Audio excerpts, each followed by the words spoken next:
నమస్తే welcome to Tollywood box office. This is Sushmita. ఈ రోజు మనం మాట్లాడబోతున్న సినిమా ఒక థ్రిల్లింగ్ మర్డర్ మిస్టరీ.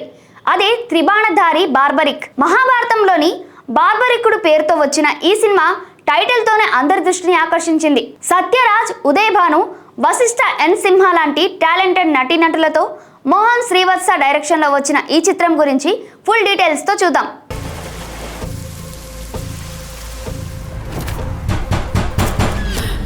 మరి సినిమా కథ ఏంటంటే, శ్యామ్ కత్తు ఒక పేరు మోసిన మానసిక వైద్య నిపుణుడు. తన కొడుకు కోడలు చనిపోవడంతో మనవరాలు నిధిని అల్లారు ముద్దుగా పెంచుకుంటాడు. కానీ ఒక రోజు స్కూల్ కి వెళ్లిన నిధి కనిపించకుండా పోతుంది. శ్యామ్ పోలీసులను ఆశ్రయిస్తే వాళ్ళు మిస్సింగ్ కేసు నమోదు చేసి ఇన్వెస్టిగేషన్ స్టార్ట్ చేస్తారు. ఇక్కడ నుంచి కథలో ట్విస్టులు మొదలవుతాయి. ఈ మిస్సింగ్ కేసు కి ఊర్లోని రామ్, లేడీ డాన్ వాకిలి, పద్మాకి ఏదైనా లింక్ ఉందా? వీళ్ళు డబ్బు కోసం చేస్తున్న అక్రమ కార్యకలాపాలు ఏంటి?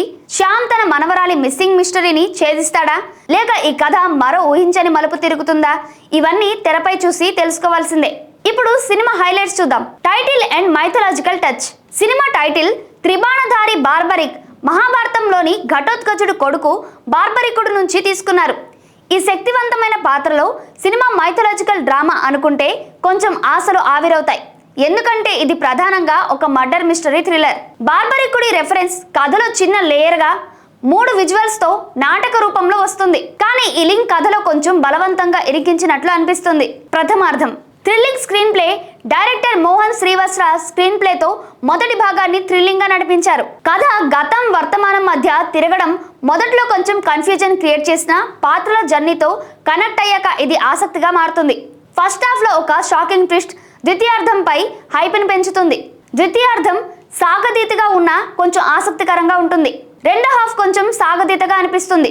నిధి మిస్సింగ్ కేస్ మర్డర్ కేసుగా మారడం, శ్యామ్ పోలీసులను పక్కన పెట్టి స్వయంగా రంగంలోకి దిగడం కథకు కీలకం. అయితే ట్విస్టులు కొంత ఊహించినట్లే ఉంటాయి. కథ ముగింపు పర్వాలేదనిపిస్తుంది, కానీ ఎమోషనల్ డెప్త్ మాత్రం కొంచెం తక్కువే ఉంది. ఇప్పుడు నటీనటుల పర్ఫార్మెన్స్ గురించి మాట్లాడుకుందాం. సత్యరాజ్ శ్యామ్ కత్తు పాత్రలో తన కళ్ళతోనే ఎమోషన్స్ ని అద్భుతంగా పలికించారు. ఆయన నటన సినిమాకి పెద్ద బలమని చెప్పొచ్చు. వశిష్ఠ ఎన్ సింహ రామ్ పాత్రలో బహుముఖ్య నటనతో మెప్పిస్తారు. ఉదయ్ భాను లేడీ డాన్ వాకిలి పద్మగా శక్తివంతంగా కనిపించే ప్రయత్నం చేశారు. కానీ పాత్రకి ఇంకాస్త డెప్త్ ఉంటే బాగుండేది. సత్యం రాజేష్, శాంచి రాయ్, విటివి గణేష్, మేఘన్ లాంటి వాళ్ళు తమ పరిధిలో బాగానే చేశారు. ఇప్పుడు టెక్నికల్ హైలైట్స్ గురించి చూద్దాం. సంగీతం. ఇన్ఫ్యూజన్ బ్యాండ్ అందించిన పాటలు, నేపథ్య సంగీతం సినిమాకి మంచి ఎనర్జీని ఇచ్చాయి. సినిమాటోగ్రఫీ. కుసేందర్ రెడ్డి ఛాయాగ్రహణం విజువల్స్ ని ఆకర్షణీయంగా చూపించింది. Direction. Mohan Srivatsa routine crime thriller ని బార్బరికుడి మైథలాజికల్ టచ్ తో కొత్తగా చూపించే ప్రయత్నం చేశారు. కానీ ఆ లింక్ పూర్తిగా పర్ఫెక్ట్ కాలేదు. మరి ఎవరు చూడవచ్చు? మీకు క్రైమ్ థ్రిల్లర్స్, మిస్టరీ సినిమాలు ఇష్టమైతే త్రిబాణధారి బార్బరిక్ మీకు ఓ మంచి ఎక్స్పీరియన్స్ ని ఇస్తుంది.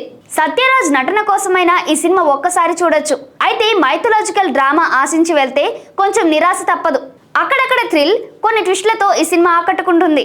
మరి ఈ సినిమా గురించి చెప్పాలంటే, ఒక రొటీన్ క్రైమ్ థ్రిల్లర్ ని మైథలాజికల్ టచ్ తో ఆసక్తికరంగా చూపించే ప్రయత్నం చేసిన త్రిబాణధారి బార్బరిక్ సినిమా. సత్యరాజ్ నటన, థ్రిల్లింగ్ స్క్రీన్ ప్లేతో ఆకట్టుకుంటుంది. మీరు ఈ సినిమా చూసారా లేదా చూడాలనుకుంటున్నారా? కామెంట్స్ లో తెలియజేయండి. ఇలాంటి సినిమా అప్డేట్ కోసం మా ఛానల్ ని సబ్స్క్రైబ్ చేయడం మర్చిపోకండి. మరి ఈ వీడియో మీకు నచ్చినట్లయితే లైక్ చేయండి, షేర్ చేయండి. మళ్ళీ మా ఛానల్ ని ఫాలో అవ్వండి. మరో ఇంట్రెస్టింగ్ వీడియోతో మళ్ళీ కలుద్దాం. Until then, bye bye.